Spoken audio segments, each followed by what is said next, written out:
Sapa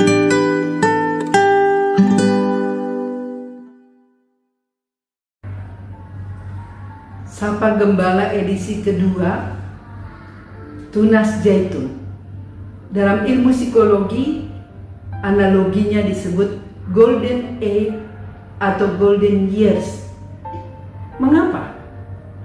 Karena menurut ilmu psikologi, pada usia ini anak-anak sudah mampu menyerap informasi sebanyak 50-80% dari orang dewasa. Sungguh luar biasa. Dan informasi itu bisa dua, destruktif ataupun konstruktif. Itu sebabnya kita perlu memperhatikan bagaimana kita boleh mengembangkan tunas zaitun.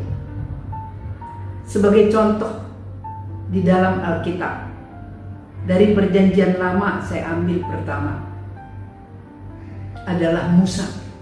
Dalam Keluaran pasal 2 kita membaca, Musa itu mengenal Tuhan Yesus pada waktu dia disusui oleh ibunya.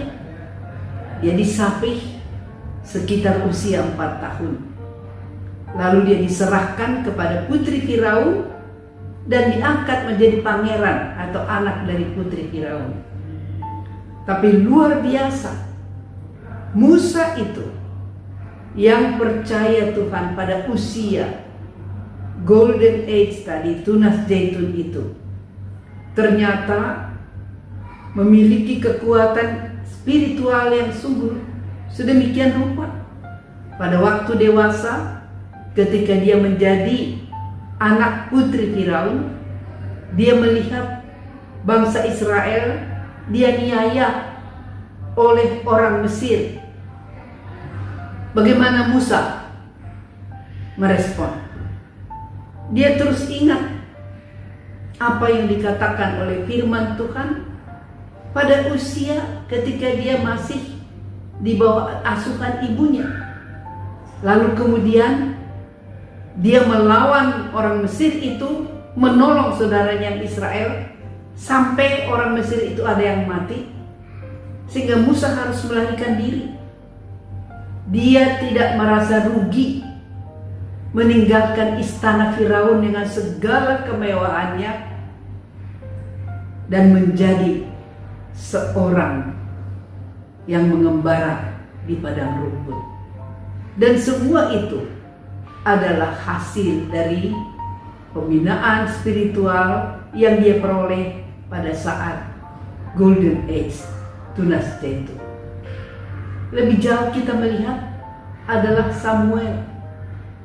Samuel, kita melihat juga dia dibesarkan dalam keluarga yang mungkin tidak terlalu sedemikian harmonis, tetapi dia sungguh-sungguh memiliki kepribadian yang sungguh tangguh.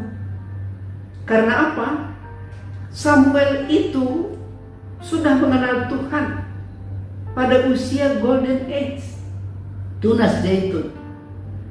Di bawah asuhan Imam Eli, dia mendengar suara Tuhan memanggil dia, dan dia merespon dengan baik.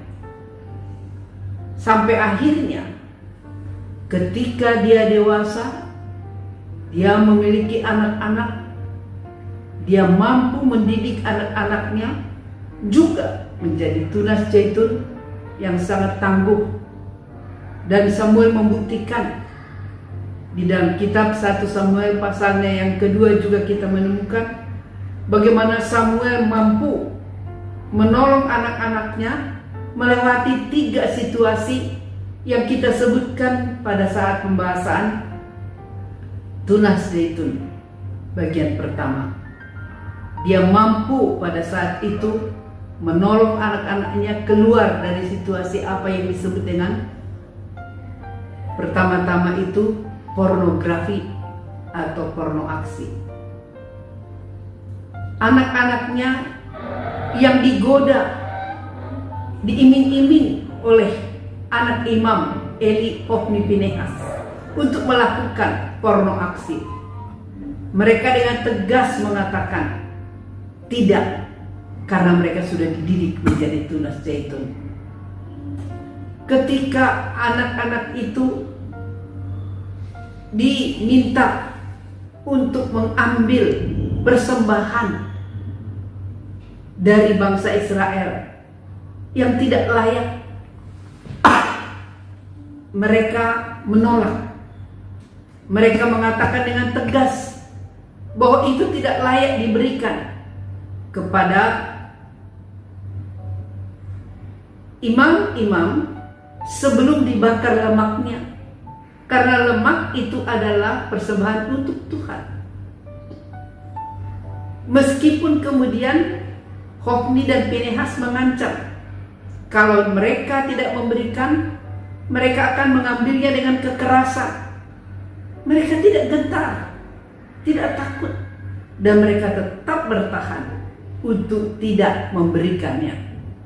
Dan mereka tidak melawan dengan kekerasan, tetapi semata-mata dengan kebenaran firman Tuhan. Lalu kita bertemu juga dengan Timotius. Di dalam perjanjian baru, kita menemukan itu dalam 2 Timotius pasal 1, ayatnya yang kelima, dan pasal 2, ayat 15.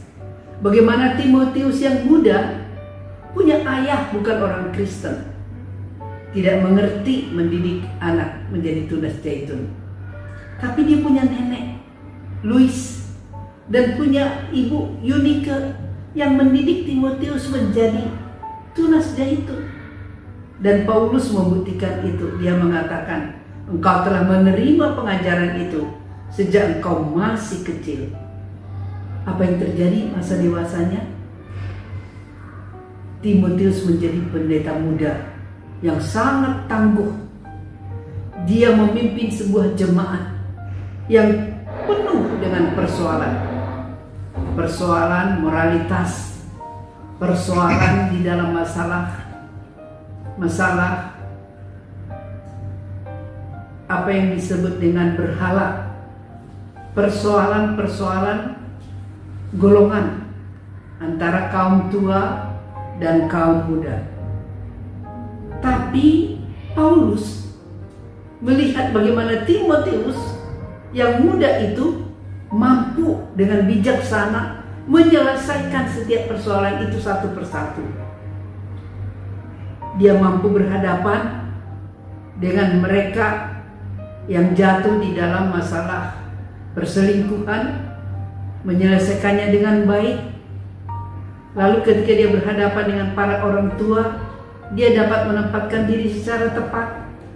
Ketika dia berhadapan dengan kaum milenial, dia juga dapat menempatkan diri secara benar dan diterima dengan baik. Sehingga ketika ada kasus-kasus penyembahan berhala dan lain-lain, dia diterima untuk memberikan pengarahan yang tepat dan baik, sehingga masalah yang dihadapi oleh jemaat yang dilayaninya tercover. Saudara-saudara, kita akhiri dan kita akan melihat lebih jauh nanti pada sesi berikutnya bagaimana batang dari tunas zaitun yang sudah dewasa memiliki fungsi yang sedemikian fungsional. Kiranya kita dengan sungguh-sungguh hati memperhatikan sehingga kita dapat membentuk anak-anak kita menjadi tunas zaitun. Tuhan memberkati.